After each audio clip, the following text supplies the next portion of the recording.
দক্ষিণবঙ্গ চাতক পাখির মতো অপেক্ষা করছে বৃষ্টির। কোমট আবহাওয়া, দমবন্ধ পরিবেশ কলকাতা সহ বিস্তীর্ণ দক্ষিণবঙ্গের। তবে দক্ষিণবঙ্গে বৃষ্টির দেখা না মিললেও প্রবল বৃষ্টিতে বিপর্যস্ত অবস্থা দার্জিলিংয়ের। ক্রমশ জল বাড়ছে তিস্তা নদীতে, যার জেরে আরও জটিল হচ্ছে পরিস্থিতি। এই অবস্থায় একাধিক রাস্তা বন্ধ হয়ে গেছে। এই আবহে যে পর্যটকেরা কালিম্পং গিয়েছেন তারাও পড়তে পারেন সমস্যায়। পর্যটকদের সাবধান করা হচ্ছে প্রশাসনের তরফ থেকে। ঝুঁকি নিয়ে প্রবল বৃষ্টিতে রাস্তায় না বেরোনোর অনুরোধ জানানো হয়েছে। বৃষ্টির ফলে প্রায় বন্ধ দার্জিলিং কালিম্পং সড়ক। তিস্তার জলস্তর বৃদ্ধি পাওয়ার ফলে জল বইছে পেশোকের রাস্তার উপরে। সেই কারণে ওই এলাকায় বন্ধ রাখা হয়েছে গাড়ি চলাচল। সাবধান করা হয়েছে তিস্তা বাজার ও সংলগ্ন এলাকার বাসিন্দাদেরও।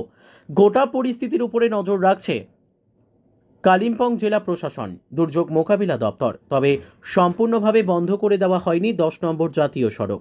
সাবধানে ওই রাস্তায় গাড়ি চালানোর সতর্কতা দেওয়া হয়েছে। তবে অনেক জায়গায় রাস্তার ওপর উঠে এসেছে জল, যার জেরে ঘেটে যেতে পারে বড় বিপর্যয়। ঘটে যেতে পারে বড় বিপদ। তাই সর্বদা প্রশাসনের পক্ষ থেকে সাবধান থাকার পরামর্শ দেওয়া হচ্ছে। প্রবল বৃষ্টির ফলে একাধিক জায়গায় ধস নামতে শুরু করেছে। বালুখোলা ও লেকুভিরে ধস নেমেছিল এর আগে, তাই বন্ধ রাখা হয়েছিল 10 নম্বর জাতীয় সড়ক। এবার জল বইতে শুরু করেছে কালিম্পং দার্জিলিং সড়কের ওপরে। ক্রমশ নদীর জলস্তর বৃদ্ধি পাচ্ছে সিকিম, ভুটান ও উত্তরবঙ্গের প্রবল বৃষ্টির জেরে। আপাতত বৃষ্টি থামার ইঙ্গিত দেয়নি হাওয়া অফিস।